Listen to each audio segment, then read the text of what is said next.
저는 이번 달로 결혼한 지 5년이 된 30대 중반의 여자입니다. 지난 5년 동안 아무 문제 없는 결혼 생활은 절대 아니었지만 이제는 견디기 힘든 상황이 되었네요.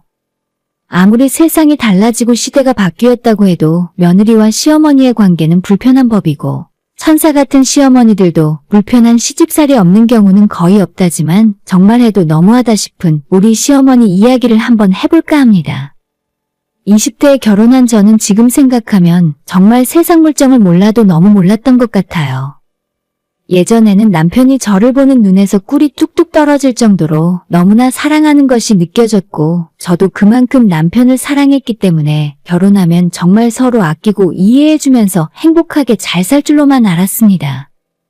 워낙 우리 두 사람 사이를 확신했기 때문에 고부 갈등 요소에 대해서는 생각조차 해본 적이 없었고 결혼 승낙을 받기 위해 인사드리러 갔을 때 시어머니 첫인상이 조금 좋지 않았지만 어차피 저 사람이랑 내가 같이 살 것도 아닌데 시부모 성격이 뭐가 문제겠냐 하면서 대수롭지 않게 생각했죠. 사실 그렇잖아요. 아무리 시부모님이 성격이 더럽고 독하다 해도 어차피 한 집에서 사는 게 아니면 얼굴 볼 일이 1년에 몇 번이나 되겠습니까? 남편도 결혼 전에는 아무 걱정하지 말라 이야기했고 저 역시도 우리 두 사람의 사랑으로 다 극복하며 살 수 있을 줄로 알았죠. 남들은 왜 스트레스 받으며 사는지 이해를 전혀 못했고 나는 절대 바보같이 살지 않을 거라 다짐을 하고 결혼식을 올렸어요. 하지만 결혼 생활이라는 게 생각과는 완전히 달랐고 제 마음처럼 쉽게 돌아가진 않더라고요. 특히나 남편이 저보다 훨씬 경제력이 있는 사람이다 보니 시댁에서 입김도 정말 많이 들어오고 모든 것을 제 마음처럼 할 수 없었습니다. 지금까지 결혼하고 5년 동안 살면서 정말 속상하고 힘든 일이 너무나도 많았어요. 생각과 너무 다른 현실 때문에 결혼이고 시댁이고 다 그만두고 때려치우고 싶을 때가 한두 번이 아니었지만 결혼하고 지금까지 남편의 도움을 많이 받아온 저로서는 그런 결정을 쉽게 내릴 수 없었습니다. 일단은 과거 이야기를 먼저 해야 할 것 같은데 제 남편은 유통사업을 하고 있어요. 시아버지가 남대문에서 수입제품 도매상을 운영하시다가 80년대를 거치면서 사업이 엄청 커졌다 하더라고요. 예전에 일본 제품, 미국 제품, 보따리로 떼온 물건들을 유통을 하시다가 점점 커지면서 지금은 특정 종목 제품을 수입해서 유통하는 쪽으로 국내에서 꽤 큰 회사가 되었어요. 그런 시아버지 사업의 뒤를 이어 몇 년 전부터 회사를 운영하고 있는 사람이 바로 우리 남편이에요. 남편 역시 어릴 적부터 아버지 하는 일을 많이 도왔었고 대학 다닐 때부터 회사에 출근해서 배웠기 때문에 지금은 나이는 젊지만 아버님 못지않게 일을 잘하고 있죠. 그렇다고 해서 제가 엄청나게 기우는 결혼을 했던 신데렐라는 아닙니다. 친정부모님도 사업을 하고 계시고 시댁에 비할 바는 아니지만 나름 괜찮아요. 저는 어릴 적부터 부족함 없이 유복하게 자랐고 패션 쪽에 관심이 많았던 저는 부모님의 지원으로 뉴욕에 유학까지 갈 수 있었습니다. 미국에서 공부를 할 때 당시 저랑 똑같이 유학 생활 중이었던 남편을 만날 수 있었고 미국에서 2년 그리고 한국에 돌아와 3년 연애 끝에 결혼을 하게 되었어요. 결혼 준비를 하던 와중에 공교롭게도 친정아버지 사업이 휘청거리는 일이 생겼고 회사 부도를 막기 위해 부모님이 사시던 집까지 팔아서 어떻게든 버티고 있었어요. 시댁에서는 결혼한다고 해서 이미 아파트도 하나 사놓은 상황이라 제가 혼수를 맞춰서 들어가야 했는데 집안에 돈이 없으니 막막한 상황이었습니다. 제가 회사를 다니며 모아놓은 돈이 어느 정도 있긴 했지만 워낙 시댁에서 요구하는 혼수가 고가의 물건들이라 택도 없었습니다. 그때 시부모님이 저희 집 사정을 알게 되고 저를 집으로 불러서 혼수는 알아서 해줄 테니 신경 쓰지 말라는 말씀을 해주셔서 그땐 얼마나 고마웠는지 몰라요. 결국 결혼할 때 제 돈으로 했던 건 우리 두 사람 신혼여행 비용이 전부였습니다. 지금은 친정부모님도 위기를 넘기고 다시 예전처럼 회사를 잘 운영하고 계시지만 하필이면 제가 결혼 준비를 할 때 집안이 크게 흔들리다 보니 결혼 생활 시작부터 시댁에 큰 빚을 지게 되었어요. 부모님이 2년 뒤에 완전히 위기를 벗어났을 때 뒤늦게 저희 남편에게 예전에 혼수 못해줘서 미안하다며 시계도 사주고 시댁에 큰 선물을 보냈던 적도 있어요. 하지만 친정부모님의 노력에도 불구하고 시댁에서는 이미 저와 저희 집안을 아래로 보고 있었던 것 같아요. 신혼 때 시댁에 가면 항상 저를 불쌍하다는 듯 쳐다보시고 어머님, 아버님 생신이나 기념일에 제가 용돈이라도 한 번 드리려고 하면 아니 됐다. 내가 벼룩의 간을 내먹지. 이럴 돈 있으면 너희 부모님이나 가져다 드려. 말로 들으면 친정집을 걱정하는 것처럼 보일 수도 있는데 어머님 표정부터 완전히 저를 무시하는 투였어요. 솔직히 자존심이 너무 상했고 어디 가서도 이런 취급당한 건 처음이라서 당황스럽긴 했습니다. 친정부모님이 무시를 당하니 저까지 시댁에서 무시를 당했고 처음엔 무조건 저를 지켜줄 것 같던 남편도 시간이 1년 지날수록 시부모 생각에 물들어서 똑같이 변해가는 것 같았어요. 정말 큰 문제는 우리 친정부모님조차 시댁 집안이 대단한 집안이니까 저보고 알아서 잘 모셔야 한다고 입버릇처럼 말씀을 하신다는 점이에요. 너희 시부모님들은 잘 계시지? 지난번에 송이가 좋은 게 들어와서 보내드렸는데 입맛에는 맞으셨는지 모르겠네. 너가 그 집에 잘해야 한다. 박서방한테도 항상 잘하고. 무슨 일이 있어도 제 편을 들어주었어야 할 저희 친정 부모님조차 이미 심적으로 완전히 남편과 시부모에게 더 가까운 상황이었어요. 그러니 제가 어떠한 고민을 이야기하더라도 항상 저보고만 참으라 하고 제가 더 시댁에게 남편에게 잘하라는 말만 반복하셨습니다. 정말 답답한 일은 제 친구들이나 주변 사람들은 제가 이런 부분에 대한 고충을 상담하려고 하면 전부 하나같이 부자랑 결혼해서 편하게 살고 있으면서 속편한 소리 한다는 반응이었죠. 남편과 결혼하고 나서도 저는 제 커리어를 포기하기 싫어서 직장 생활을 계속하려고 했었는데 남편과 시어머니는 한사코 저를 집에서 살림을 하게 만들었습니다. 저는 아직 일할 수 있는 능력과 의지가 있었지만 그 당시에는 남편의 말을 들을 수밖에 없었고 남편은 제게 빨리 아이 낳고 집에서 애 키우며 살림을 하는 것이 이 집안 여자가 해야 하는 마땅한 일이라고 말을 하는 사람이고 시부모님의 생각 역시 똑같았어요. 어쨌든 최종적으로 회사에 사직서를 제출한 건 제가 맞지만 양가 부모님들과 남편까지 빨리 퇴직하고 아이 낳으라는 압박에 못 이겨서 회사를 그만두게 되었어요. 결혼 2년 차에 예쁜 딸아이를 갖게 되었고 또 다른 문제는 이때부터 시작이었죠. 이전까지와는 달리 아이를 낳고 난 뒤로 남편의 태도가 눈에 띄게 변하기 시작했고 거기에 더해 시어머니의 잔소리도 함께 시작했습니다. 아이 보는 걸 도와주겠다는 핑계로 하루가 멀다 하고 저희 집에 들이닥친 시어머니는 사소한 것 하나하나 트집을 잡고 나무라기 시작했고 그건 고스란히 제게 스트레스로 다가왔어요. 그때 시어머니가 저한테 가장 많이 하셨던 말은 너가 어딜 가서 내 아들처럼 능력 있고 잘생긴 남자 만날 수나 있겠니? 급도 안 맞는데 데려다가 팔자 고쳐줬으면 고맙게 여기고 남편한테 항상 최선을 다해야지. 집안꼴이 대체 이게 뭐니? 음식은 잘해다가 먹이는 거 맞아? 마트에서 반찬 사다가 밥상 차릴 생각하지 말고 작은 거 하나에도 정성을 다해서 너가 스스로 만들 생각을 해야지. 이런 식으로 제 자존감을 완전 바닥으로 뭉개버렸어요. 그렇다고 해서 제가 남편에게 소홀하게 대한 건 전혀 아닙니다. 저도 사람이고 염치가 있는데 남편에게 항상 고마운 마음을 갖고 있어요. 좋은 집에 살고 돈 걱정 안 할 수 있게 해주는 남편과 시댁에게 고마운 마음을 갖고 있었지만 한편으로는 점점 제 스스로 이 집안에서 결정할 수 있는 일이 없어지는 게 무섭기도 했습니다. 특히 직장을 그만두고 공백 기간이 길어지면서 내 인생은 이대로 남편과 아이 뒷바라지를 하다가 전업 가정주부로 생이 끝나고 마는 건가 싶었어요. 안 그래도 스스로 자존감이 팍팍 떨어지고 있는 상황이었는데 거기에 시어머니가 매일같이 찾아와서 제 속을 뒤집어 놓고 있었으니 정상적인 상태가 아니었죠. 아침에 남편 출근시키고 나면 혼자 아이를 보다가 아무 이유 없이 울기도 했었고 그러다가 시어머니가 집에 찾아오면 오늘은 또 무슨 일로 혼이 날까 두려워서 제 이름을 부르는 소리만 들어도 깜짝깜짝 놀라곤 했었습니다. 아이 낳고 난 후 남편의 태도도 이전과는 분명히 달라졌고 사업이 많이 바빠졌다는 핑계로 밖으로만 싸돌아다니게 되면서 우리 부부 사이에는 대화 자체가 급격하게 줄어들었어요. 혼자서 아이와 함께 하루 종일 집에 있는 날이 대부분이었는데 저 혼자서 어린아이를 데리고 외출하기도 힘들고 친구들과 만나는 것도 힘든 일이라 어디에다 제가 힘들다고 하소연할 곳도 마땅히 없었어요. 친정 부모님에게라도 전화하면 딴 생각하지 말고 네 남편 뒷바라지나 잘하고 시부모님 심기 거스르지 않게 잘못이라는 말만 하는 겁니다.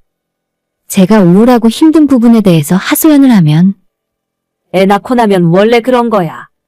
평소에 영양제 잘 챙겨 먹고 너무 힘들면 도우미 아주머니라도 불러. 어차피 생활비는 넉넉하게 준다면서? 무조건 저보고 참고 남편한테나 시댁에나 납작 엎드려서 살라고 하셨어요.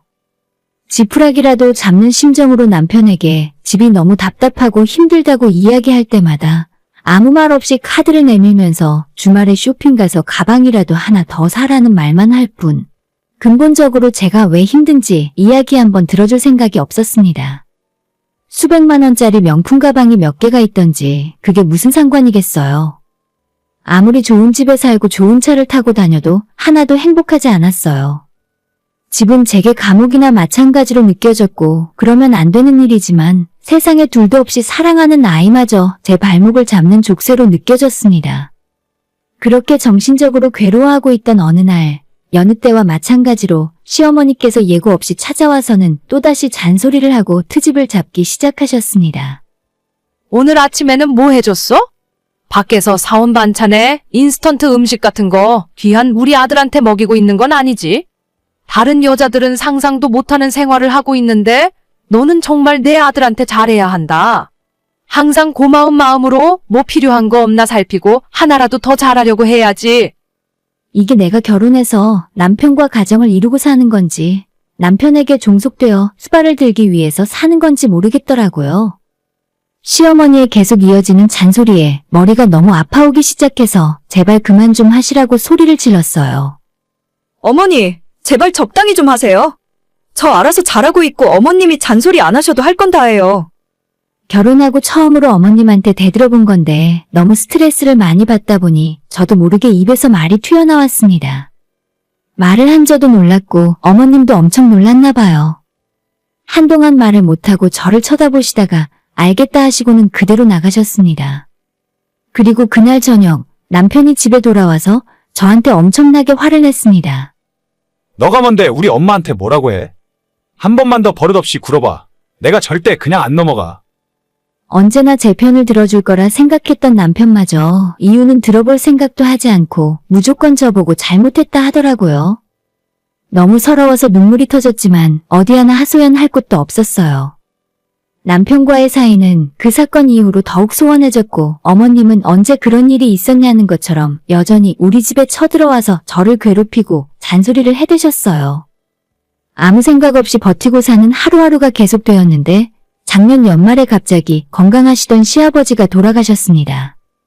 가족들이 어떻게 손을 써볼 새도 없이 쓰러지셨고 한밤중에 전화를 받고 남편과 저도 응급실로 달려갔지만 이미 시아버지는 돌아가신 뒤였습니다. 아버님이 그렇게 황망하게 떠나신 이후로 집안 사람들 모두 한동안 큰 충격에 빠져 있었죠. 특히 시어머니가 받으신 충격은 정말 컸었는지 아버님 돌아가시고 나서 말수도 적어지고 건강해 보이던 풍채가 몇 달 만에 살이 쪽 빠져서 반쪽이 되었어요. 사람이 갑자기 살이 20kg 정도가 단기에 빠져나가니까 걸어다니는 기력도 모자라서 항상 누워만 계시더라고요. 남편도 그런 어머님이 걱정이 되었는지 예전보다 자주 시댁을 찾았고 저도 당연히 거기까지는 이해할 수 있었어요. 만약 저였더라도 친정부모님이 아프거나 힘들어하시면 자주 찾아뵙고 불편한 곳은 없는지 체크하는 게 일상이었겠죠. 하지만 여기서 남편과 시어머니는 또 한 번 선을 넘고 말았습니다. 처음엔 저보고 매일 시댁에 한 번씩 들러서 시어머니 밥도 챙겨드리고 빨래나 청소 같은 집안일 좀 도와주라 하길래 차라리 그런 일이면 가사도우미 아주머니를 부르라고 했더니 불만 가득한 표정으로 말이 없더라고요. 그때부터 남편은 퇴근길에 항상 어머님 댁을 들르고 주말에도 저나 우리 딸과 놀아주기는커녕 어머님이 부르면 바로 시댁으로 달려가 버렸습니다. 주말 이틀 내내 시어머니의 수발을 들고 집으로 돌아온 남편은 제게 우리 집에서 엄마 모시고 함께 살자. 아니면 우리가 엄마 집에 들어가는 것도 좋고. 혼자 저렇게 두고는 도저히 안 되겠어. 당신이 앞으로 우리 엄마 수발 좀 들고 챙겨드려. 제 의견이 어떤지 물어보는 것도 아니고 다짜고짜 이렇게 하라고 통보를 하다니 저는 이 상황을 대체 어떻게 받아들여야 좋을지 이해를 할 수가 없었습니다. 갑자기 그게 무슨 소리야? 내 의견은 안 중요해? 내가 이제 와서 어머님 모시고 어떻게 살아? 남편 말에 저도 못 참고 언성을 높여봤지만 씨알도 먹히지 않았어요. 어차피 당신이 하는 일이 뭐가 있어? 가뜩이나 우리 집의 자식이라곤 나 하나뿐인데 우리 엄마 모시고 살면 어차피 우리 집안 재산 전부 다 당신께 되는 거잖아. 그리고 앞으로 쭉 평생 모시고 살라는 것도 아니야. 지금 당장 아버지 돌아가시고 힘드셔서 일시적으로 그런 거니까 엄마 좋아질 때까지 1, 2년만 당신이 옆에서 좀 도와드려. 그리고 청소 빨래 같은 집안일은 정 힘들면 도우미 아주머니 한 분 부르던지. 정말 결혼부터 지금까지 이 집안 사람들에게 제 의견은 아무것도 중요하지 않나 봅니다. 저는 당연히 남편에게 그럴 생각 없다고 말했고 어머님과 한 공간에서 같이 사는 것 자체가 용납할 수 없다고 말했습니다. 남편은 끝까지 저를 전혀 이해하지 못했고 약간의 말다툼 끝에 대화를 포기했어요. 그랬더니 결국 다음 날 시어머니가 집으로 찾아오기에 이르렀습니다. 내가 너한테 뭘 얼마나 뭐라고 했길래 같이 못 살겠다고 그래? 솔직히 너희들 결혼할 때부터 얼마나 잘해줬는데 너네 집안 쫄딱 망해서 돈 한 푼 없다고 하길래 혼수까지 내 돈으로 해줬잖아. 너가 지금 사는 이 집 그리고 이 집 안에 있는 모든 물건 무엇 하나도 내 돈 들어가지 않은 게 없어.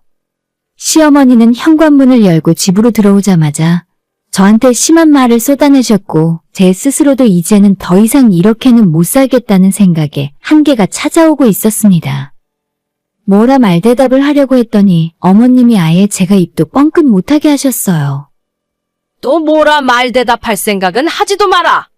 너네 아빠 사업 망한다고 질질 짜길래 불쌍해서 걷어줬더니 은혜도 모르는 년이 내 아들 버는 돈으로 잘 먹고 잘 사니까 이젠 눈에 뵈는 게 없니? 그거 전부 나랑 우리 남편이 고생해서 만들어 놓은 거야. 절대 네 거 아니다. 착각하지 마. 어머님이 이렇게 소리를 치면서 제가 아이 간식 먹이려고 준비하고 있던 사과를 뺏어들고 저희 집 거실벽에 집어 던지셨어요. 당연히 사과는 산산조각이 났고 벽지부터 소파까지 엉망진창이더라고요. 평소에도 악담을 자주 퍼붓던 어머님인데 이날은 완전 작정을 하고 온 듯 했습니다. 더 이상 듣고 있다가는 속이 뒤집어질 것 같아서 어머니, 저 그냥 이 집도 필요 없고 남편도 필요 없어요. 전부 다 어머니 것이니까 도로 가져가세요. 더 이상은 이런 취급받으면서 살고 싶지 않아요. 라고 말하고 아이를 데리고 친정으로 돌아갔습니다. 갑자기 오전에 아이를 데리고 친정집으로 들어갔더니 집에 계시던 엄마가 깜짝 놀랐고 무슨 일이냐고 물으셨어요.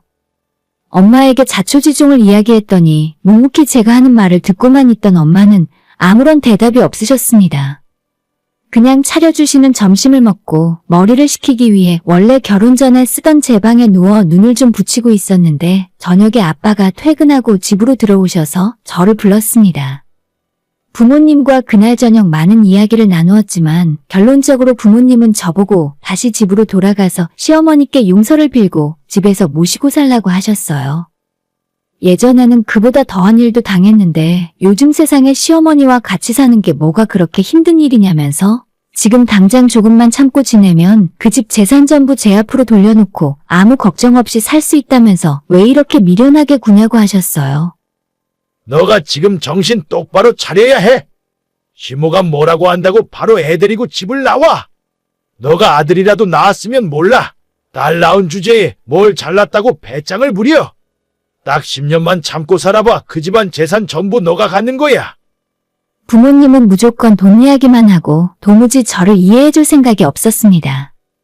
아무리 남편과 시댁에 억만금이 쌓여있다고 한들 저는 차라리 결혼 전에 혼자 벌어서 생활할 때가 훨씬 행복하고 좋았습니다. 제가 친정에서 그러고 있을 때까지도 남편에게서 단 한 통의 연락이 오질 않았어요. 차라리 그때라도 남편이 저를 달래주면서 집으로 돌아오라고 했다면 조금 생각을 바꾸었을지도 몰랐을 텐데 남편은 분명 제가 아이를 데리고 집을 나온 것을 알고 있으면서도 어떠한 연락도 없었습니다. 어차피 친정에서도 오래 있을 수 없겠다고 판단한 저는 당장 아이와 둘이 살 곳을 찾아야만 했고 제가 모아놓은 돈으로 보증금 500에 월세 45만 원짜리 즉시 입주 가능한 빌라를 얻을 수 있었어요. 낮에 몰래 집에 들어가서 간단한 짐만 다시 챙겨서 나왔는데 이사를 다 마치고 난 뒤에 남편에게서 처음으로 연락이 왔고 남편은 저를 말리고 사과하기보다는 이제는 제게 질렸다면서 저 하고 싶은 대로 하고 살라는 말을 하더라고요. 당신은 결혼 생활하는 내내 불평불만 투성이었어. 내가 아무리 돈을 벌어다 줘도 항상 너 하고 싶은 것만 하고 살았잖아. 나도 내 부모님한테 함부로 대하는 사람과는 더 이상 같이 살고 싶지 않아. 난 엄마랑 같이 살 거니까 이제 앞으로 집에는 들어오지 않아도 좋아. 아이도 키우고 싶으면 너가 키워도 좋아. 대신 양육비는 매달 보내줄게. 라는 말로 간단하게 결혼 생활의 끝을 제게 알려왔어요. 의외로 쉽게 이혼하자는 남편의 말에 당황했지만 이제 다 끝이라는 생각에 살짝 기분이 좋았습니다. 이 사실을 알게 된 친정부모님은 당연히 난리가 났고 특히나 엄마보다 아빠가 저보고 멍청하고 한심하다며 심한 말씀을 하셨어요. 그 집안 재산을 다 가질 수 있는 기회를 놓쳤다고 하는데 제 인생은 제가 사는 거지 부모님이 대신 살아줄 수는 없잖아요. 그 뒤로 2달의 시간이 지났고 지금은 남편과 이혼 협의가 진행 중입니다. 변호사를 만나 재산 분할이나 위자료에 대해 물어보긴 했지만 결혼할 때도 모든 것을 남편과 시댁 쪽에서 부담했고 결혼하고 1년도 안 돼요. 저는 아이 가진 뒤로는 집에서 살림만 했기 때문에 따지고 보면 제 몫의 재산은 별로 없었죠. 그래도 전혀 상관없었습니다. 남편에게 아이 양육비로 매달 200만 원씩 받기로 했는데 아이가 조금 더 커서 본인이 스스로 선택을 할 수 있게 되면 아빠와 살지 엄마와 살지 결정할 수 있게 해두었어요. 저 때문에 아이 앞길까지 막을 수는 없는 일이니까요. 저는 금방 다시 직장을 구할 수 있었고 현재 월급 350만 원 정도를 받으며 아이를 키우고 사는 워킹맘입니다. 남편으로부터 받는 양육비와 제 월급으로 아이와 둘이 사는 건 무리가 없는 것 같아요. 비록 매달 무제한으로 생활비를 쓸 수 있던 예전에 비하면 많이 초라해진 살림이긴 하지만 저는 차라리 이게 훨씬 행복하다고 생각해요. 바쁜 아침, 출근길에 아이 준비시켜서 어린이집 보내고 저녁에도 어린이집 시간에 맞춰 퇴근길을 서두르게 되지만 하루하루 충실하게 살면서 살아있다고 느낍니다. 남편은 지금 어머님 댁에 들어가서 시어머니와 함께 살고 있다고 해요. 제가 그 집에 계속 살고 있었으면 제 반대와는 아무 상관없이 언젠가 어머님이 저희 집에 들어와서 함께 살려고 했겠죠. 그럼 저는 매일같이 눈을 뜨면 마주치는 시어머니한테 하루 종일 잔소리를 들으면서 힘든 하루를 보냈을 겁니다. 지금은 아무도 제게 간섭하는 사람이 없어서 얼마나 행복한지 몰라요.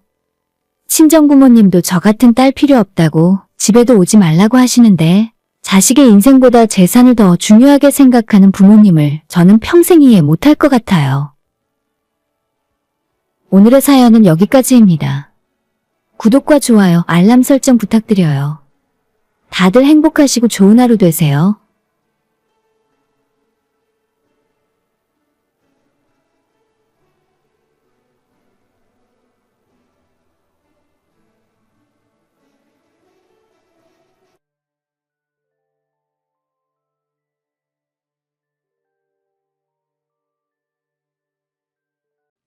평소에 운전하면서 많은 사연을 듣고 있어요.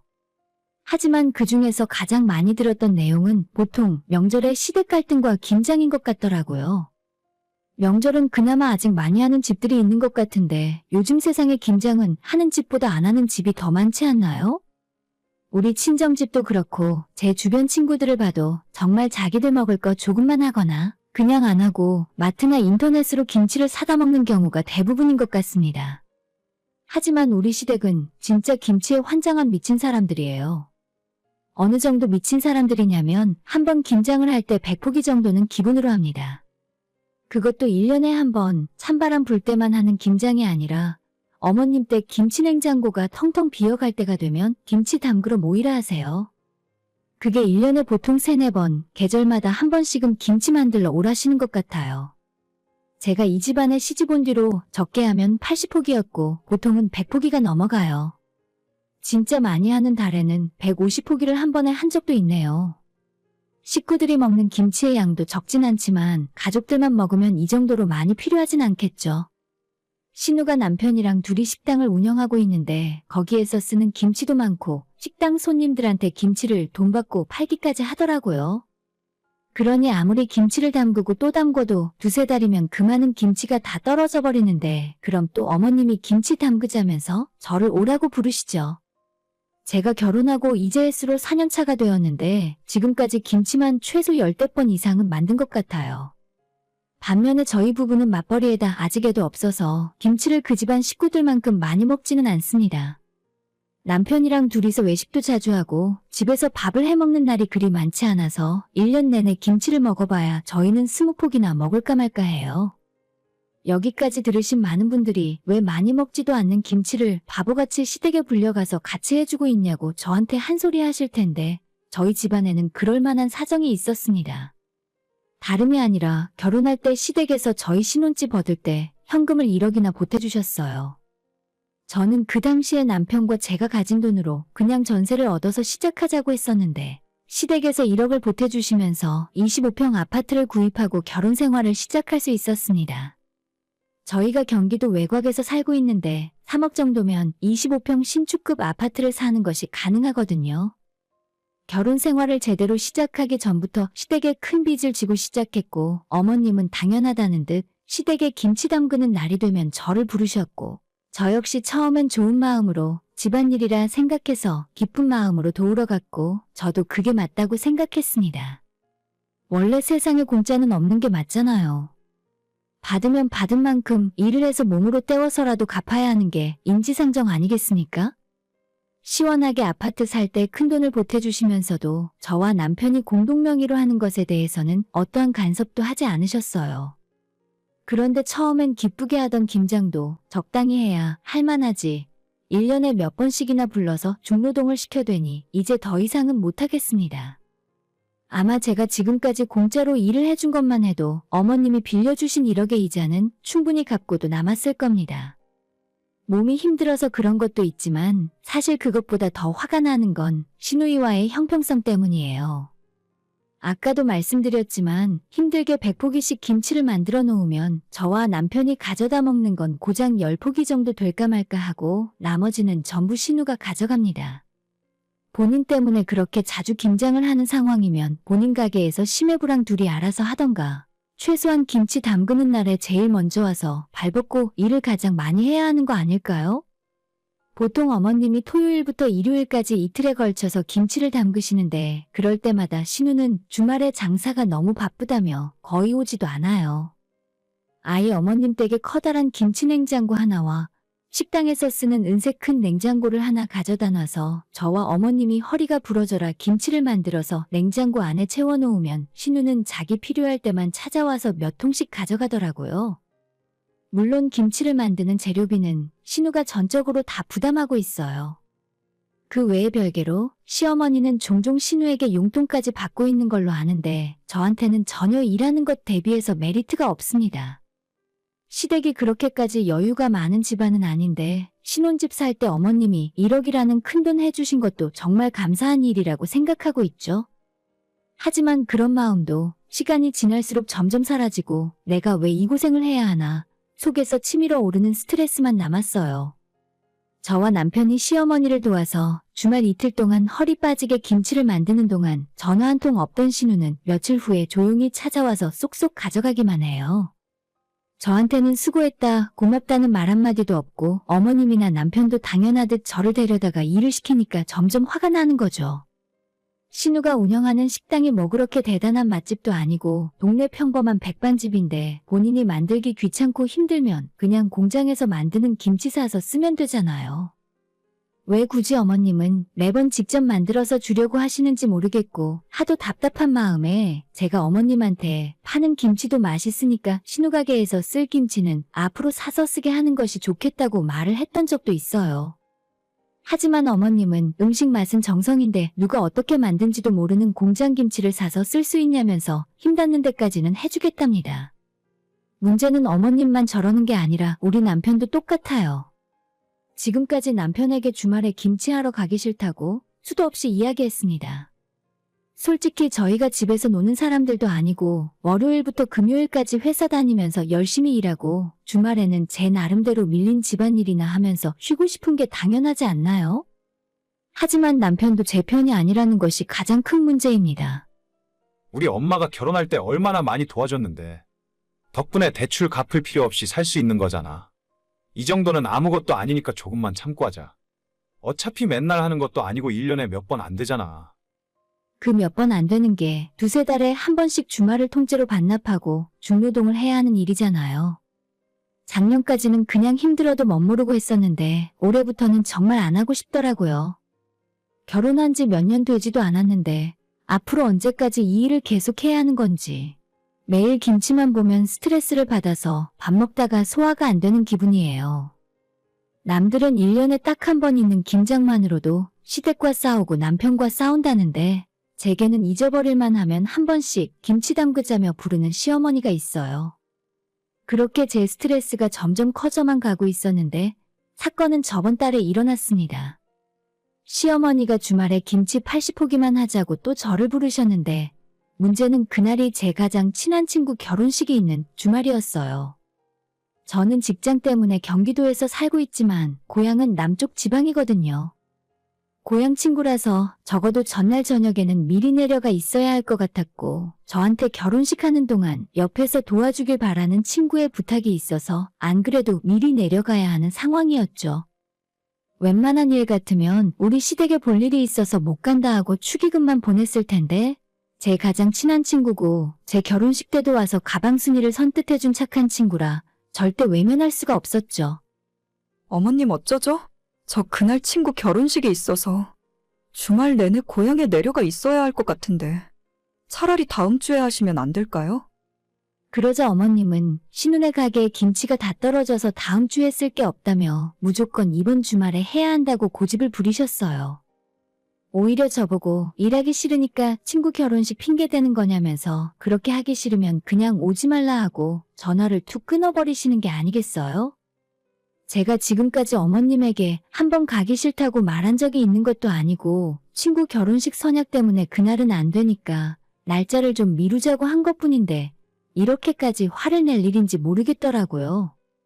저녁에 집에 돌아와서 남편에게 이 일을 이야기했더니 남편 역시도 시어머니와 똑같은 소리를 하는 겁니다. 결혼식 그거 꼭 당신이 가야 돼? 어차피 다른 하객들도 많고 고향에 사는 다른 친구들도 많을 거 아냐. 집에 바쁜 일이 있어서 못 간다고 해. 역시나 남편 역시도 절대 안 된다며 펄펄 뛰더라고요. 자기 엄마 성격 알지 않냐고 제일 중요하게 생각하는 일인데 제가 이번에 안 가면 정말 큰일 날 거라며 겁을 주었습니다. 평소 같으면 대충 눈치 보고 다른 약속이 있어도 취소를 하거나 미뤘을 텐데 이번에는 도저히 그럴 수가 없는 일이잖아요. 나 진짜 이번엔 안 돼. 내 결혼식에도 와준 친구인데 어떻게 내가 안 가? 솔직히 한 번쯤은 당신 여동생도 김치 담그러 와야 돼. 얼마나 힘든지 직접 해봐야 어머님한테 해달라고 말을 안 하지. 제가 이렇게 이야기를 했더니 남편이 한참 동안 아무런 말도 없이 저를 째려보다가 한숨을 푹 쉬고는 저보고 마음대로 하라고 했어요. 대신 뒷일은 책임 못 지고 자기 혼자라도 김치 담그러 가겠다면서 화를 냈고 그날 이후로 저와 말도 잘하지 않더라고요. 이 정도로 어머님이랑 남편이 겁을 주니까 약간은 두려운 마음도 있었지만 그깟 김치 한번 담그러 안 갔다고 무슨 일이라도 있겠나 싶어서 금요일 저녁 퇴근하자마자 집에도 안 들르고 KTX를 타고 친정으로 내려가 버렸습니다. 그냥 나중에 조금 혼나더라도 이번엔 친구들 만나고 친정 가서 푹 쉬고 주말을 보내고 올 생각에 기분이 좋기만 했습니다. 앞으로 벌어질 일들이 걱정되지 않는 건 아니었지만 당장 놀 수 있다는 생각에 걱정은 나중에 하기로 했어요. 시어머니에게서 왜 안 오냐고 진짜 친정 내려갔냐고 전화가 올 것 같았는데 주말 내내 단 한 통도 오지 않더라고요. 금요일 저녁도 토요일에 친구들이랑 즐겁게 놀 때도 일요일에 친구 결혼식 갔다가 출발해서 집에 도착할 때까지도 남편과 시댁에서는 아무런 연락이 없었습니다. 이쯤 되니 슬슬 불안한 마음이 들었습니다. 걱정 가득한 무거운 마음으로 친정에서 집으로 올라왔습니다. 집에 도착하니 남편이 이미 집에 들어와 있었고 아직 저한테 삐진 게 안 풀렸는지 왔냐고 저를 쳐다도 보질 않았습니다. 여든폭이 둘이서 진짜 다 한 거야? 많이 힘들었겠다. 어머님도 화 많이 나셨지? 미안해. 내가 다음부터는 꼭 빠지지 않고 갈게. 이번엔 내 가장 친한 친구가 결혼하는 거라 어쩔 수가 없었어. 일부러 제가 먼저 말도 걸고 어떻게든 남편 기분을 풀어보려고 노력했어요. 하지만 남편은 여전히 대답도 제대로 하지 않고 저를 쳐다보지도 않더라고요. 솔직히 어느 정도 미안한 마음이 들긴 했지만 저도 기분은 좋지 않았어요. 아내가 이 정도 미안해하고 있으면 조금 마음도 풀고 함께 이야기하면서 풀어야죠. 언제까지 그렇게 꽁해서 삐져 있을 건지 답답하고 짜증이 났습니다. 그래, 너 맘대로 해라. 라는 생각으로 저도 방으로 들어와서 씻고 누웠어요. 어차피 삐진 걸 시간이 지나면 알아서 풀리겠지 생각했습니다. 저는 안방에서 누워 TV를 보고 있었고 한참 뒤에 물 마시려고 거실로 나갔는데 남편이 보이질 않았어요.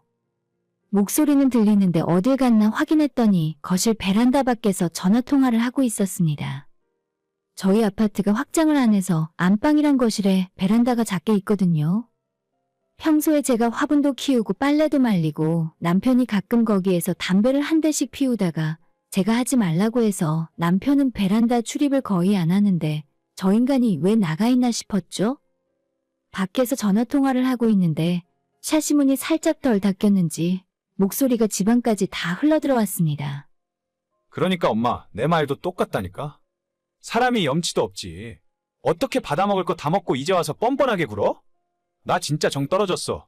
조만간 꼬투리 잡아서 이혼할 생각이야. 누가 듣더라도 어머님이랑 전화통화 중에 제 이야기를 하는 것 같아서 성질이 확 나더라고요. 숨소리도 내지 않고 조용히 전화통화하는 걸 듣고 있는데 어머님도 화가 많이 났는지 소리소리를 질러대는 통에 제 욕을 하는 걸 어느 정도는 들을 수 있었어요. 남편도 계속 제가 문제라고만 하고 두 사람 전화통화하는 내내 제 욕을 쉬지 않고 하면서 이 집에서 쫓아내야 한다는 겁니다. 제가 이번에 김장 빠진 건 잘한 일은 아니라고 생각해요. 하지만 제가 이 집에 시집와서 10대 번이 넘도록 시어머니가 부를 때마다 달려가서 빠짐없이 제 주말을 김치를 담그며 보냈어요. 집 살 때 1억 도와주신 건 정말 감사한 일인데 단 한 번 빠져서 친구 결혼식 다녀온 것조차 용서가 안 되는 건가요? 어느 정도 어머님한테 잔소리를 들어야 이 상황이 지나갈 것 같다라고 생각은 하고 있었는데 저건 해도 정도가 너무 심하지 않습니까? 거실에 서서 남편이 전화통화 다 끝내고 들어오기를 기다렸다가 저도 더 이상은 참지 않고 남편에게 쏘아 붙였어요. 뭐? 나랑 이혼하겠다고? 집에서 쫓아내고 싶어? 진짜 어이없네. 내가 지금까지 당신 엄마가 불렀을 때 한 번이라도 빠진 적 있어? 나 야근하고 몸 아파도 약 먹고 김치 담그러 갔었고 작년에 친한 회사 언니 결혼식 있을 때도 새벽에 일어나서 배추 씻고 아침까지 배추 속 버무리다가 시간 늦을까봐 부랴부랴 옷 갈아입고 갔었잖아. 그런데 겨우 한 번 안 했다고 어떻게 사람을 그런 식으로 이야기할 수 있어? 제가 목에 핏대를 세우며 따져 물었더니 막상 남편은 당황해서 아무런 말도 하지 못했어요. 우리는 김치를 많이 먹지도 않는데 당신 집안 사정 때문에 날 고생을 시킬 거면 최소한 미안해하는 마음은 있어야 하지 않냐고 소리를 질렀죠. 아니, 우리 엄마가 결혼할 때 집 살 돈 보태줬잖아. 그러면 당신도 이 정도는 해야 하는 거 아니야? 남편은 결혼 생활 내내 들었던 또 그 소리를 하더라고요. 1억 보태주고 평생 이렇게 부려먹을 생각인 줄 알았다면 저는 절대 그 돈 안 받았어요. 그러니까 내가 처음부터 받지 말고 전세에서 살자고 했잖아. 누가 집 사달랬어? 내가 사오라고 했어? 난 처음부터 전세 살자고 했어. 그냥 다 필요 없으니까 집 팔아서 어머님한테 1억 이자까지 쳐서 당장 다 갚아버려. 대신에 내가 지난 4년 동안 공짜로 일해준 거 일당 톡톡히 쳐서 달라고 해. 나 그 돈은 받아야 당신이랑 이혼할 거니까. 남편도 뒤늦게 제가 진짜 머리끝까지 화가 났고 이혼까지 할 거라는 걸 느꼈는지 자기 본심은 그런 게 아니라면서 갑자기 말을 바꾸더라고요. 아까 전화 통화 내용 들었구나. 그건 그냥 우리 엄마가 너무 서운해하니까. 내가 엄마 달래려고 하는 소리였지. 이혼을 하긴 우리가 무슨 이혼이야? 남편이 되도 않는 소리로 변명을 해댔지만 저는 그런 소리까지 들어가면서 이 집에서 살고 싶지 않았어요. 제가 남편 집에 종으로 들어온 것도 아니고 그저 이 사람과 결혼해서 가정을 이루고 행복하게 살고 싶다는 생각으로 결혼을 한 건데 한 번 시어머니 말을 안 들었다고 집에서 쫓아낸다느니 이혼을 한다느니 이런 말을 하는 남편과 어떻게 살 수 있겠습니까? 다 필요 없으니까 당장 이 집 팔아서 어머님 돈도 갚고 처음 집 살 때 들어갔던 내 돈도 돌려달라고 했어요. 남편에게 너랑 단 하루라도 살고 싶지 않다고 한참을 악을 쓰며 싸우다가 새벽이 되어서야 겨우 잠이 들었습니다. 다음 날 아침에도 남편이 제게 뭐라고 대화를 시도했지만 저는 철저히 남편을 없는 사람 취급하며 무시했어요. 더는 이 문제로 대화조차 하고 싶지 않았고 그냥 착실하게 준비해서 남편과 이혼해야겠다는 마음뿐이었습니다. 어머님한테는 끝까지 연락 한 통 오질 않았는데 다음날 신우가 저보고 퇴근길에 가게로 좀 들리라 하더군요. 별로 가고 싶지 않았는데 혹시라도 신우가 저한테 사과를 할까 싶어서 찾아갔더니 그게 결국 실수였죠. 저를 보더니 대뜸한다는 소리가 뭐가 그렇게 불만이 많냐 하더라고요. 가만 보면 새언니는 처음부터 좀 그랬던 것 같아. 너무 인생 편하게 살려고 하는 거 아니에요? 우리 엄마가 집도 해줘. 오빠가 돈도 더 많이 벌잖아요. 인생 편하게 살면서 우리 엄마가 고작 김치 몇 번 담그자 했다고 이러는 건 너무 이기적인 거 아닌가? 그 말 듣고 너무 열이 받아서 너만 아니었어도 내가 이럴 일 없었다고 말했습니다. 너네 가게에서 쓰는 걸 왜 나보고 맨날 만들어달라 하냐고. 앞으로는 너희 오빠랑 이혼하면 그럴 일 없을 테니까 너가 직접 가서 너희 엄마 도우라고 했습니다. 할 말 다 하고 돌아서서 나오는데 신우가 분이 안 풀렸는지 제 머리채를 뒤에서 잡으려 하더라고요. 발소리 쿵쿵 내며 달려오는 소리를 듣고 피하긴 했는데 너무 어처구니가 없고 한 번 피한 뒤에도 계속 저한테 달려들어서 당황했어요. 신우 남편이 주방에 있다가 그 모습 보고 깜짝 놀라며 달려와 뜯어 말리긴 했는데 안 그랬다면 제가 어디 하나 뜯겨서 다쳤을지도 모르겠다 싶더라고요. 저도 화가 날 대로 난 상황에 이대로 당하기만 하는 건 억울해서 식당 테이블 몇 개를 밀어서 잡아뜨렸더니 수저통이고 양념이고 전부 바닥에 다 떨어져서 뒹굴었어요. 순식간에 처참하게 어지러진 가게 모습을 보고 신우가 이성을 잃었는지 눈물까지 흘리며 악을 쓰길래 그냥 뒤도 안 돌아보고 도망 나왔습니다. 집에 갔더니 남편이 이야기 좀 하자며 붙잡으려 하길래 내 몸에 손대면 절대 가만 안 둘 거라 경고하고 제 집만 대충 싸서 나왔어요. 다음날 부동산에 집부터 내놨고 남편한테는 이혼하자 말했습니다. 더 이상 이보다 상황이 좋아질 수는 없을 것 같더라고요. 며칠 후에 결혼할 때 들어간 제 돈 8천만 원을 다시 돌려받기로 하고 남편과 협의 이혼으로 끝내기로 했어요. 애초에 화를 낼 사람이 누군데 지들이 뭐라고 나한테 뭐라고 하는지 이해 못하겠습니다. 지금까지 4년이나 참고 살았으면 화를 내도 제가 내야죠. 신우나 시모가 제정신이 아니면 남편이라도 좀 멀쩡했어야 하는데 다 똑같은 인간들이라 어쩔 수가 없나 봅니다. 오늘의 사연은 여기까지입니다. 구독과 좋아요, 알람 설정 부탁드려요. 다들 행복하시고 좋은 하루 되세요.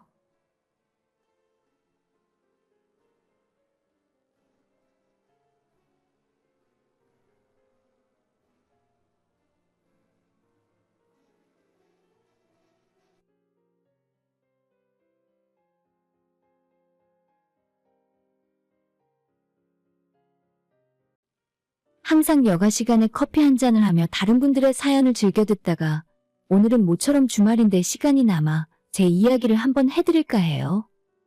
저는 30대 초반 나이의 여자입니다. 얼마 전까지만 해도 저는 세상에 둘도 없이 사랑하는 남자가 있었고 그 남자와 결혼해서 영원히 백년해로 하며 행복하게 살 줄로만 알았어요. 저와 1살 차이 나는 그 남자와 만나서 아무래도 둘 다 나이가 있으니 결혼을 전제로 연애를 시작하게 되었습니다. 당시에 저는 지방에서 올라와 대학을 졸업한 뒤로 혼자 지내며 직장 생활을 하던 중이었죠. 조금은 내성적인 성격의 서울살이가 만만치 않았고 사실 회사 다니면서도 주위의 사람들을 많이 사귀지 못하고 거의 혼자 지내고 있었습니다. 그러던 와중에 고향 친구가 남자 한번 만나볼 생각 없냐 하길래 일단 거절했어요. 저는 서울 생활 적응하는 것 자체로 힘들었기 때문에 연애를 시작할 만큼 말랑말랑한 상황이 아니라고 생각했거든요. 근데 정말 괜찮은 사람이고 이 남자 놓치면 평생 후회할 수도 있다는 친구의 말에 믿져야 본전이다 싶어서 소개팅 자리에 나가게 되었습니다. 그렇게 별 생각 없이 만난 그 남자는 당시에 모든 것이 어렵고 힘들기만 했던 제게 백마탄 왕자님이나 다름이 없었어요. 저와는 달리 훨씬 좋은 직업과 훨씬 좋은 대학 학벌을 갖고 있었고 일단 서울에 부모님과 함께 사는 집이 있었습니다. 저는 부모님이 지방에 사시고 저 혼자 회사 근처에 작은 원룸을 얻어 생활하고 있었기 때문에 서울에 집이 있는 그 사람이 너무나도 부러웠고 우리 둘 사이에 보이지 않는 신분의 차이가 느껴지는 것만 같았어요. 하지만 정말 다행히 이 남자가 아무것도 가진 거 없는 저를 좋아해 주었고 당시에 월세와 생활비 그리고 적금 붓고 나면 제가 쓸 수 있는 돈은 얼마 되지도 않아서 결코 연애할 상황이 아니었는데도 일단 시작하게 되었습니다. 당연한 이야기지만 남자친구가 데이트 비용을 저보다 훨씬 많이 썼어요. 제가 혼자 자취하고 살면서 나름대로 악착같이 돈을 모으고 있단 걸 알고 있었기 때문에 굳이 저한테 데이트 비용으로 부담을 주지 않았습니다. 아무리 남자가 조금 더 내고 여유 있는 사람이 데이트 비용 부담을 더해도 상관이 없다고는 하지만 저도 마냥 얻어먹으면서 마음이 편하지는 않았어요. 한번 밥을 얻어먹으면 제가 커피와 디저트라도 사야 조금 마음이 편해졌고 기념일에 선물을 받으면 저도 뭔가 해줘야 한다는 강박 때문에 힘들었죠. 어쨌건 저는 열심히 제 나름대로 돈을 모아서 정부 대출 조금 받아 전세로 집을 옮길 수 있었고 조금 더 낡은 건물이라 불편한 점도 많았지만 제 힘으로 돈을 모아서 장만한 전셋집이었기에 너무나도 행복했습니다. 물론 아직 차이가 많이 나긴 하지만 조금이라도 상황이 좋아지니까 남자친구에게 제가 어울리는 여자가 되어가는 것 같아 기분이 좋았어요.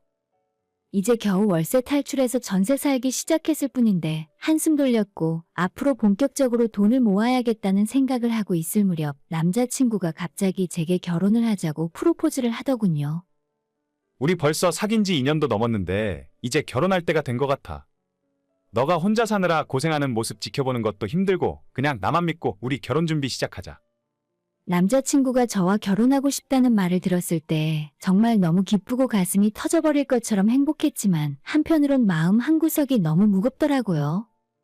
나름대로 열심히 노력했지만 현실적으로 결혼 준비가 생각보다 너무 되어 있지 않다 보니 이 남자에게 어울리는 사람이 아직 되지 못했다는 생각에 너무나도 슬프고 불행하게만 느껴졌어요. 정말 못난 마음이지만 왜 우리 집은 부모님이 서울에서 살지 않았을까? 내가 자취를 안 했으면 돈을 훨씬 더 많이 모을 수 있었을 텐데 아니면 집에서 어느 정도 지원이라도 해줄 수 있으면 좋을 텐데 하는 못난 생각이 저도 모르게 자꾸 들었습니다. 그때부터 출퇴근하며 집 근처 부동산도 기웃거리고 인터넷으로 다른 동네에 있는 집들은 대체 얼마쯤이나 하는지 검색해보는 나날이 계속되었습니다. 저희 친정집은 도저히 제가 결혼한다고 해서 목돈을 달라고 손 벌릴 처지가 아니었기에 정말 제 힘으로 모든 걸 해야 했어요. 남자친구가 집은 알아서 해올 테니 전혀 걱정하지 말라고 했지만 서울에 집값이 한두 푼 하는 것도 아닌데 그만큼 비싼 집을 해오면 저 역시도 혼수나 다른 것들을 어느 정도 수준에 맞춰서 해가야 할 거 아니에요. 남자친구는 자기가 지금까지 모아놓은 돈도 있고 결혼한다고 부모님께 말씀을 드리면 어느 정도 도와주실 것 같으니 신혼집은 30평대 아파트로 생각 중이라 제게 말을 했습니다. 저 진짜 서울에서 취업해 지금까지 열심히 살았는데 모아놓은 돈이라고는 원룸 보증금에 들어간 5천만 원 그리고 전세금 대출 8천만 원에 예금 800만 원이 전부였어요. 그나마 전세금 대출 8천만 원은 지금 사는 집에서 나오게 되면 다시 갚아야 하는 돈이죠.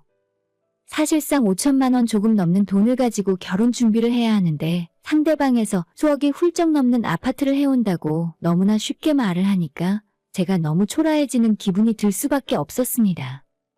아직 양가 부모님들의 얼굴도 못 본 상태에서 신혼집으로는 어느 동네가 좋을 것 같냐고 물어보는 남자친구의 질문을 들으며 그냥 아무 말 못하고 웃기만 했어요. 대충 남자친구가 이야기하는 아파트를 집에 와서 조사해보니 기본적으로 7, 8억이고 조금 연식이 짧은 아파트는 10억을 넘어가기도 하더라고요. 남자친구에게 얼마가 있는지 알 수 없고 그쪽 부모님들이 결혼할 때 얼마나 보태줄 수 있는지는 모르지만 대충 그 정도 예산으로 집을 보고 있는 것 같았습니다. 당연히 저는 숨이 턱 막히고 솔직히 그 정도 좋은 집을 해오면 내가 혼수를 채우기 힘들 것 같다고 말을 한 적도 있는데 남자친구는 그게 뭐가 문제냐며 우리가 결혼해서 행복하게 잘 살기만 하면 되니까 아무 걱정하지 말라고 저를 다독여줬습니다. 그리고 얼마 후 남자친구가 예비 시부모님한테 먼저 인사를 하러 가자고 해서 저는 긴장을 했지만 나름대로 용기를 내어 찾아갔어요. 남자친구가 고급스러운 식당을 예약해서 그곳에서 만났는데 너무 긴장을 많이 하다 보니 음식은 무슨 맛이었는지 뭐가 나왔는지 기억도 나질 않네요. 어머님 첫인상이 좀 차가워 보였지만 대화를 조금 나누다 보니 생각보다 분위기가 괜찮아서 저도 조금 마음 편하게 대화를 할 수 있었고 저에 대한 질문에 대답도 성심성의껏 해드렸습니다. 부모님은 어떤 일을 하고 계시는지, 제가 어떤 대학을 나와서 지금 현재 어느 회사를 다니고 있는지 전부 솔직하게 말씀을 드렸죠. 그날은 정말 분위기가 나름대로 괜찮았다고 생각해요. 어머님, 아버님께서 저보고 젊은 아가씨가 생활력도 있고 대단하다 칭찬도 해주셨고 식사 자리 다 끝나고 헤어지기 전에 어머님이 제 연락처를 물어보셔서 알려드렸습니다. 남자친구는 자기 부모님이 저를 정말 마음에 들어 하셨다며 앞으로 아무 문제 없이 결혼 준비 시작해도 되겠다고 조만간 시간 내서 저희 부모님한테 인사드리러 가자 하더라고요. 진짜 이렇게 쉽게 결혼을 하는 게 맞나? 드라마에서 보던 것처럼 너 같은 여자한테 내 아들 못 준다고 하실 줄 알았는데 너무 쉽게 일이 풀리는 것 같아 얼떨떨한 기분이었어요. 그리고 며칠 후에 연락처를 받아갔던 어머님으로부터 연락이 왔고 지금 제가 살고 있는 집에 한번 와보고 싶다 말씀을 하셨습니다. 이 사람 저 사람 다 데려오면 부담스러울 테니 혼자 조용히 와서 집 구경 좀 하고 싶다 하시는데 자꾸 누추한 제 원룸에 오신다고 하니 부담이 많이 되었습니다. 남자친구한테는 말하지 말라 하셨고 주말에 오신다고 해서 저는 작은 집이지만 청소도 하고 제 나름대로 어머님 맞을 준비를 했었던 것 같아요. 평소 집에서 뭘 많이 해먹지도 않는데 원두커피와 간단한 다과 그리고 과일까지 사다 놓고 기다렸어요. 그리고 약속한 날이 되었고 오후 2시에 어머님이 오신다고 했는데 어쩐지 2시 반이 넘도록 아무런 연락조차 오지 않았습니다. 제가 먼저 전화라도 드려야 하나 고민하고 있을 때 제 핸드폰이 울리더라고요. 너희 집이 대체 어디니? 알려준 주소로 찾아오긴 했는데 도저히 집이 보이질 않는구나. 어머님께서 이 근처까지 찾아오셨지만 저희 집을 못 찾겠다 하시는 겁니다. 사실 원룸촌이라는 게 전부 그 건물이 그 건물처럼 보여서 처음 오는 사람들은 헷갈릴 법도 할 것 같았어요. 제가 뛰어내려가서 어머님을 맞이했고 선물이라며 방향제랑 티슈를 사오셨더라고요. 그걸 받아들고 저희 집인 3층까지 계단을 걸어 올라오는데 어머님이 제 뒤를 따라오시면서 여기가 보증금이 얼만지 제가 전세인지 월세인지 물어보셨습니다. 잠시 후에 집에 도착해서 현관문을 열고 들어갔는데 내부를 본 순간 어머님의 표정이 정말로 순식간에 굳어지는 걸 느낄 수 있었어요. 주방 겸 작은 거실하나, 그리고 얇은 미닫이 문으로 나뉘어진 작은 방 하나와 사람 하나 들어가면 꽉 차는 화장실이 저희 집의 전부였죠. 10평도 안 되는 집을 이리저리 둘러보시며 어머님이 한숨을 푹푹 쉬셨어요. 아이고 세상에. 서울에 아직도 이런 집이 있네. 아휴. 화장실에는 욕조도 없고, 아니 욕조 들어갈 공간도 없구나. 너희 집에 물은 잘 나오니?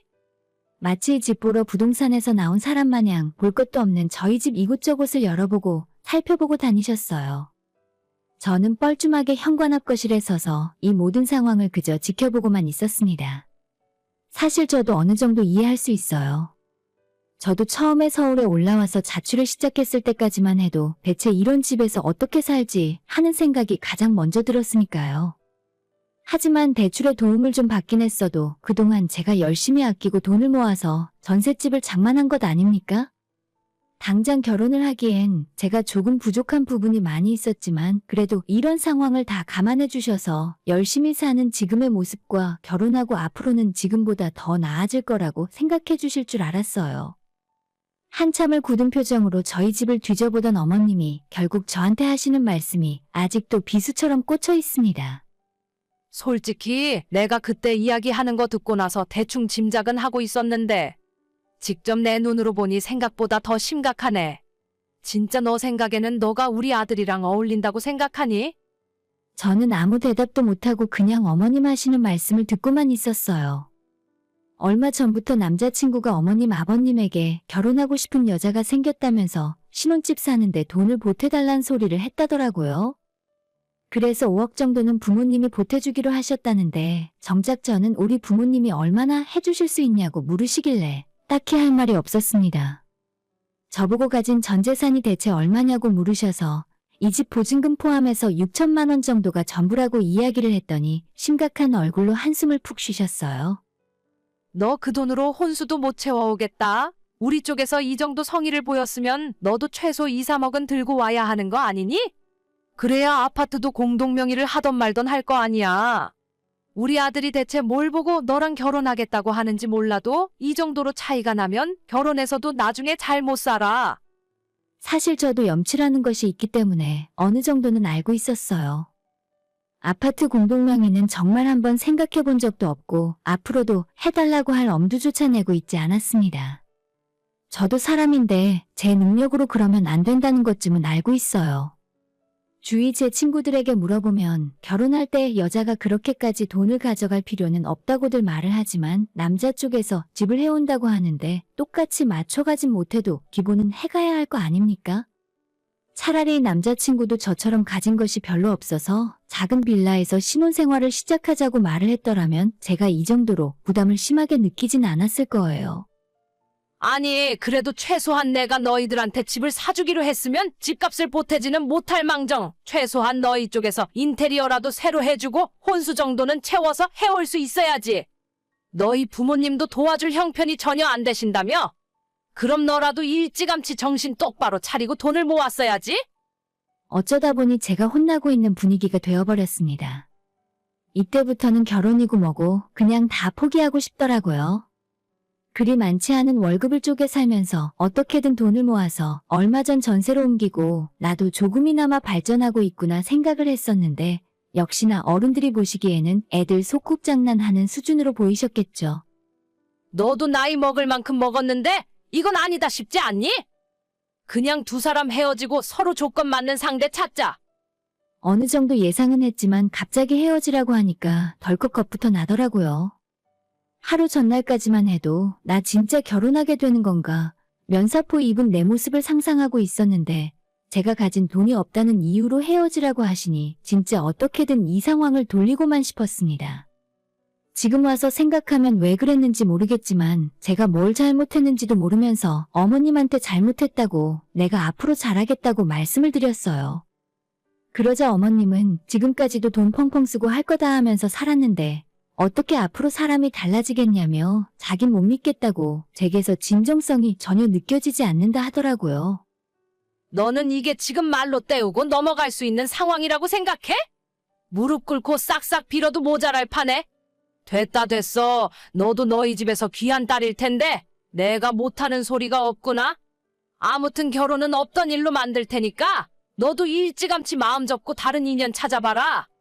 나중에 입장 바꿔서 생각해보면 너도 내가 무슨 말하는지 이해할 수 있을 거다. 무릎 꿇고 싹싹 빌라는 말이 제게는 너무 큰 모멸감으로 다가왔고 그때 이 결혼은 절대 못할 것 같다라고 확신이 들었어요. 어머님이 그렇게 집으로 돌아가시고 나서 그쪽 집안에서 무슨 일이 있었는지는 제가 알 수가 없으나 바로 다음날 남자친구가 연락을 하더니 제게 미안하다며 아무래도 부모님의 말씀을 거역할 수 없다는 말로 제게 이별을 전해왔습니다. 정말 그때에 받은 충격은 말로는 설명할 수 없어요. 제가 너무 어렸구나. 결혼이란 걸 너무 쉽게 생각했구나. 나같이 가진 거 없는 사람은 결혼할 생각이 아니라 돈을 벌고 성공을 해야겠구나 라는 생각을 며칠 동안 끊임없이 하면서 스스로 자책을 하고 지냈었던 것 같습니다.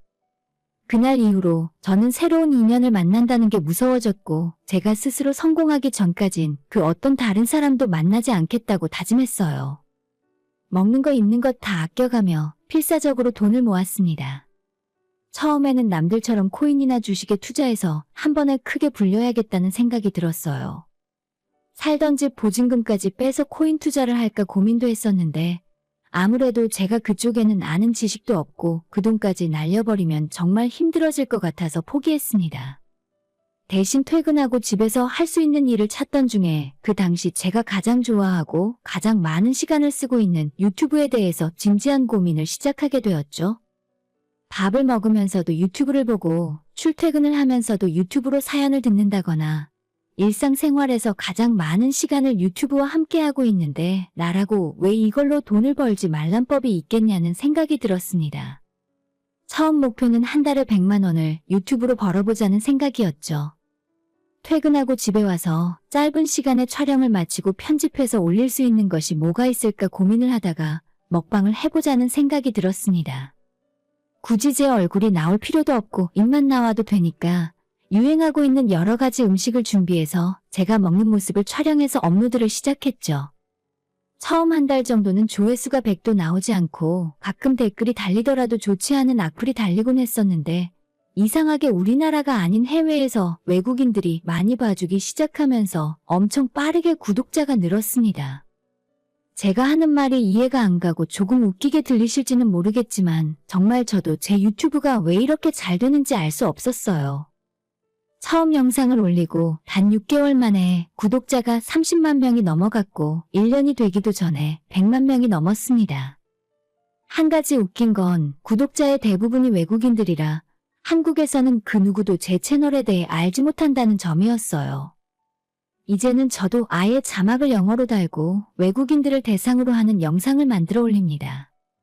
구독자가 50만이 넘고 유튜브로 버는 한 달 수익이 제가 회사 다니며 버는 연봉을 앞지르기 시작했을 때 저는 회사를 그만두고 본격적으로 이 일에 뛰어들기 시작했죠. 국내 대기업 식품회사와 심지어 외국에 있는 회사들까지 협업 제안이 들어와서 이미 광고도 수차례나 촬영했고 지금까지 3년 동안 정말 많은 일이 있었고 많은 돈을 벌었어요. 정말 좋은 점은 제가 얼굴이 전혀 노출되지 않았기 때문에 현관문을 열고 나가면 아무도 저를 못 알아보고 평범하게 생활을 할 수 있다는 점입니다. 작년에 혼자 살기에 정말 과분할 정도로 깔끔한 아파트를 사서 내 집 마련도 할 수 있었고 집 근처에 촬영용 스튜디오도 만들어서 편집자 직원 1명과 매일 영상을 만들어내고 있습니다. 아직도 얼떨떨하고 아침에 잠에서 깨면 이 모든 것이 사라질 것처럼 꿈만 같아요.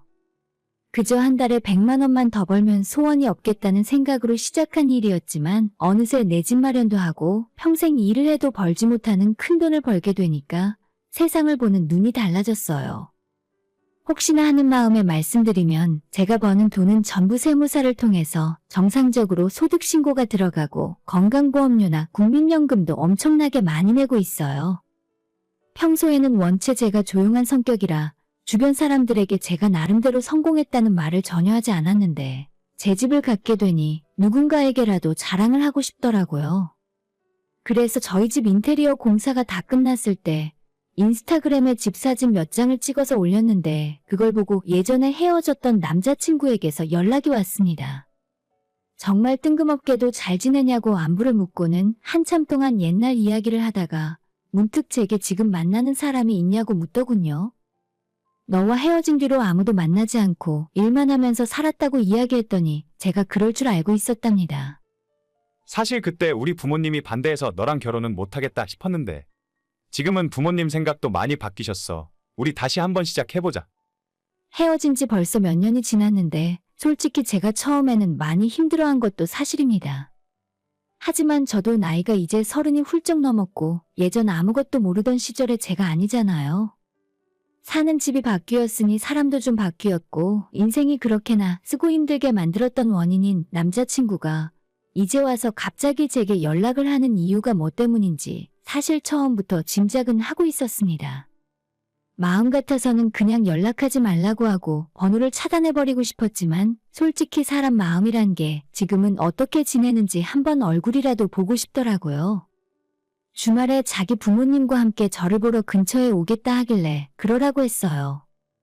몇 년 전 맨바닥에 무릎 꿇게 하고 비참하게 그대로 가버렸던 그분들을 이제 다시 만나면 과연 제게 어떻게 대해야 할까 너무 궁금했습니다. 주말이 되어 약속한 시간이 되었고 이번에는 예전처럼 늦지 않고 제 시간에 도착하시더라고요. 제가 지금 살고 있는 아파트 근처에 도착했다고 연락이 오길래 일단 들어오지 말고 근처의 카페에서 보자고 말을 했습니다. 예전에는 저를 한심하게 쳐다보던 어머님이 저를 바라보는 시선부터 달라지셨어요. 너 여기 사니? 너 혼자서 살아? 월세? 전세? 아니 자가라고? 그리고 몇 년 만에 만난 전 남자친구는 그 사이에 훨씬 늙고 머리도 좀 벗겨진 것 같아서 전혀 반갑다는 생각이 들지 않았습니다. 내가 정말 죽고 못 살 정도로 좋아했던 사람이 맞나 싶었어요. 그 몇 년 사이에 제가 남자 보는 기준이 많이 바뀌었나 싶을 정도로 오랜만에 만났음에도 전혀 제 마음이 흔들리지 않더라고요.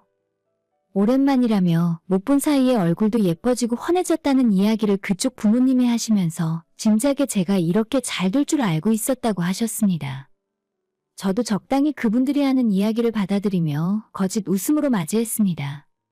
사실 같은 공간에 그분들과 함께하는 것 자체가 너무 힘들었는데 조금 웃기긴 했어요. 말은 안 했지만 처음 저희 두 사람을 소개시켜줬던 친구에게 남자친구 식구들에 대한 이야기를 종종 전해 듣곤 했습니다.